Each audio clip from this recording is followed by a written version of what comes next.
Jangan memaki gelap bercahaya di malam hari. Pandai membenci gelap. Kilau bintang di malam hari. Gelap. Bismillahirrahmanirrahim. Pemirsa tercinta yang dirahmati Allah Tuhan Yang Maha Esa, bersua kembali di kanal Hikmatologi. Monolog sederhana mengajak diri kita masing-masing berpikir untuk kian melembut, cerdas, dewasa, bijaksanakan hati nurani berdasar kitab suci agama kepercayaan yang kita yakini. Tentu upaya terus-menerus tak kenal putus untuk menghayati, mempedomani, mengimplementasi, menerapkan nilai luhur Pancasila niscaya dalam kehidupan sehari-hari. Pemirsa, di hari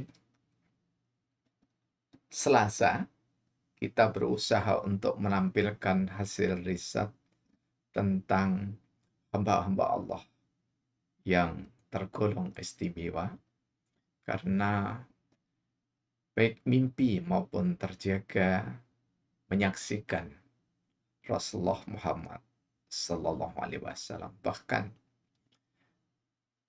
ada sejumlah di antara yang kami teliti, berhasil kami wawancarai secara mendalam. Ada yang berjabat tangan dengan Rasulullah Muhammad SAW sampai mencium tangan beliau yang mulia. Ada juga yang diberikan pelukan oleh Rasulullah Muhammad SAW. Dan juga yang tak kalah mentakjubkan yakni ada yang sholat bersama Rasulullah Muhammad SAW. Termasuk di dalamnya diajari prosesi gerakan-gerakan sholat. Tentu saja kami tidak bermaksud mengklaim bahwa hasil riset kami yang paling benar, paling baik, tidak demikian. Namun kami sebagai insan yang bergelut gelimang dalam grounded riset, maka menyampaikan yang diyakini benar dalam tradisi pendidikan kualitatif pada khalayak, tentu pertimbangannya ada di tangan Anda semuanya. Dan kali ini secara khusus kami mendedikasikan sikap dan perilaku politik hamba-hamba Allah yang pernah mimpi atau menyaksikan Rasulullah Muhammad SAW ketika disuguhi calon presiden dan wakil presiden, termasuk di dalamnya disuguhi calon-calon anggota legislatif Republik Indonesia, baik di daerah, kota, kabupaten, ataupun provinsi. Tentu saja suguhan nama dan bendera ada di dalamnya. Kami tentu saja mengelaborasi tidak satu demi satu di antara para informan. Namun kami akan membuat satu simpulan sederhana dengan harapan mudah untuk dicerna. Bagaimanakah sikap dan perilaku politik ketika hamba-hamba Allah yang sudah terpilih disuguhi 3 calon presiden dan wakil presiden. Ini fokus kita.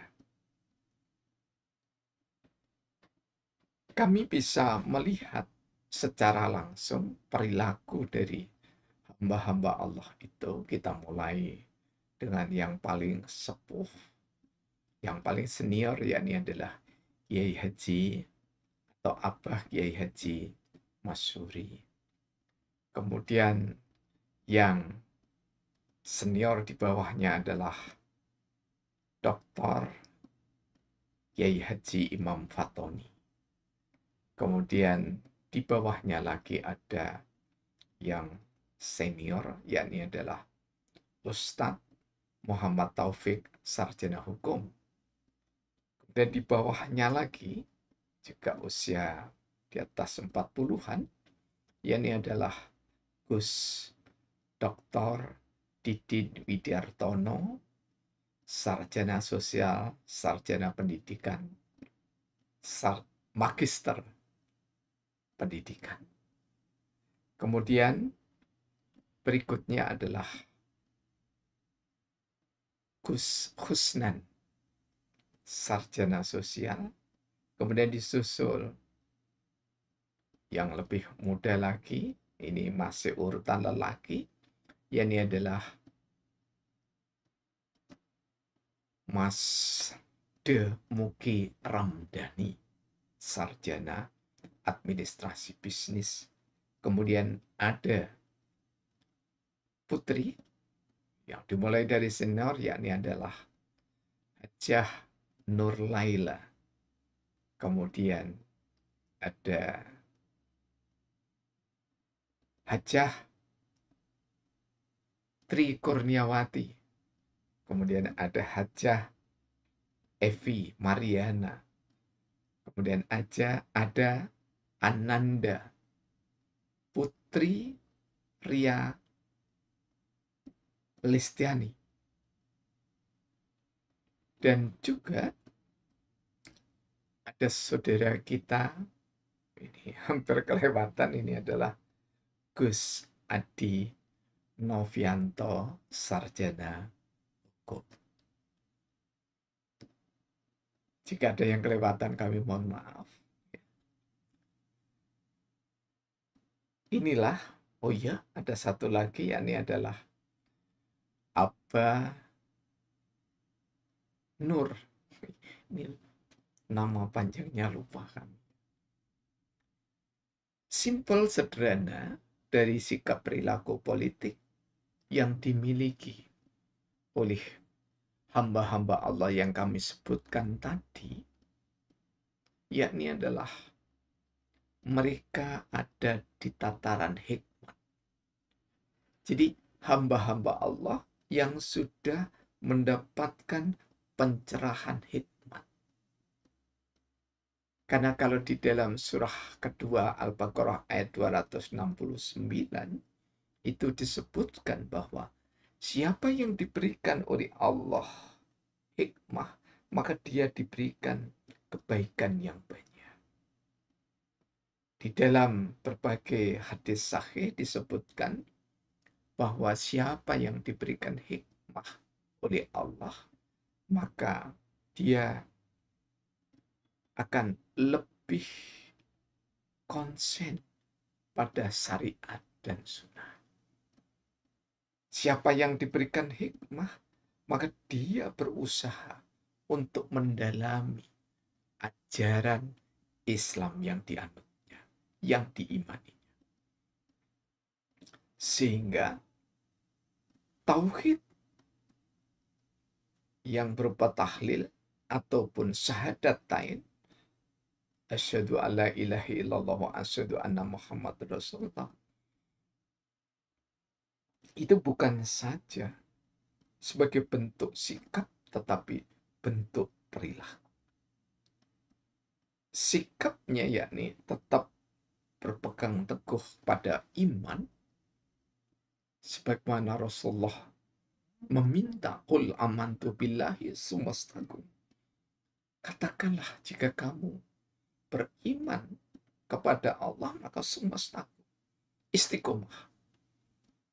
Hamba-hamba Allah yang kami sebut tadi, ketika diberikan pilihan 3 capres-cawapres, beliau-beliau itu istiqomah. Istiqomah apa? Istiqomah tidak mempengaruhi satu dengan yang lainnya. Tidak berusaha memobilisasi satu dengan yang lainnya. Tetapi tetap langsung, umum, bebas, rahasia itu betul-betul dipedomani oleh beliau-beliau yang pernah mimpi terjaga dibersamai atau menyaksikan Rasulullah Muhammad SAW. Jadi puncak tauhid politik, tauhid ideologis, beliau-beliau sudah selesai mengurus dirinya dengan ideologinya.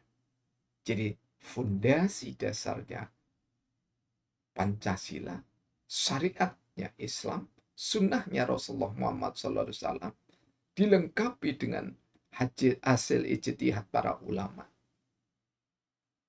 Maka seruan dari ayat Allah yang meminta agar perbedaan itu sebagai jembatan untuk menuju kerjasama, lita'arufu, benar-benar dijaga oleh mereka hamba-hamba Allah yang kami sebutkan tadi.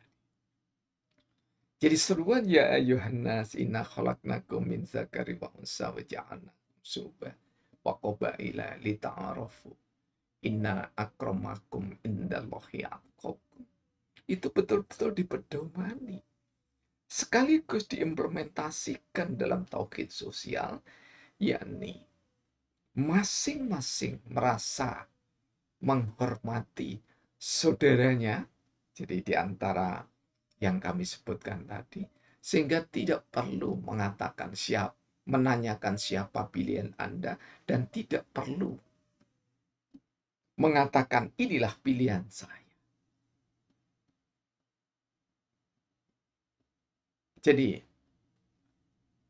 sungguh kami sebagai guru filsafat sekaligus guru ilmu sosial dan ilmu politik sejak tahun 1983,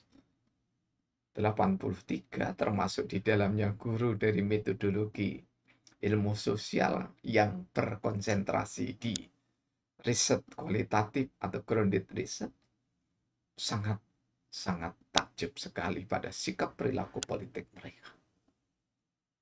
Jadi tidak ada genderang yang ditabuh karena merasa satu atau calon satu lebih baik menista nomor 2, nomor 2 lebih baik menista nomor 3. Tidak ada begitu. Bahkan tidak ada pembicaraan kecuali adalah yang menguatkan rasa persaudaraan.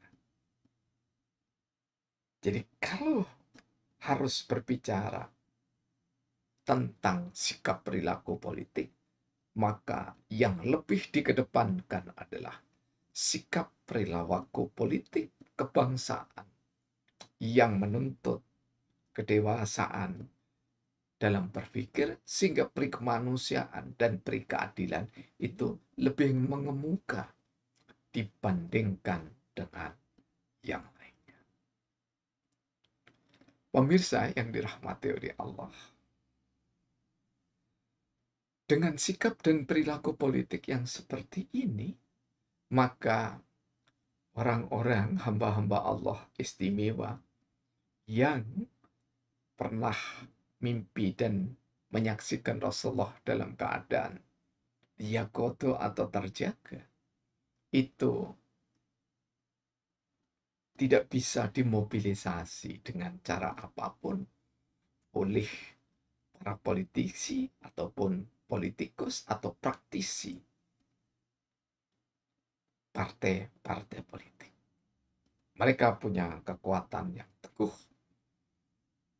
dan dengan imannya yang teguh serta tauhid sosialnya yang sangat elegan, maka dia menebar doa untuk 3 calon itu. Jadi semua didoakan. Jika nomor 1 terpilih, hendaknya mereka menjadi pemimpin, diberikan amanah. Jika nomor 2 yang terpilih diberikan amanah. Jika nomor 3 yang terpilih, semua diberikan amanah. Amanah apa? Amanah berdasarkan pembukaan Undang-Undang Dasar 45 dalam visinya alinea pertama dan misinya di dalam alinea yang keempat. Semoga sajian singkat ini mampu untuk melecut inspirasi dan inovasi rasa kebangsaan kita, sehingga kita makin dewasa, dan semoga pemilu yang akan datang damai dan membawa kemanfaatan biridallah wa bisawati Rasulullah Muhammad sallallahu alaihi wasallam. Terima kasih atas segala perhatian dan dukungannya dalam bentuk apapun. Semoga Allah merahmatinya. Alhamdulillahirabbil alamin. Praktek biologi dan bersari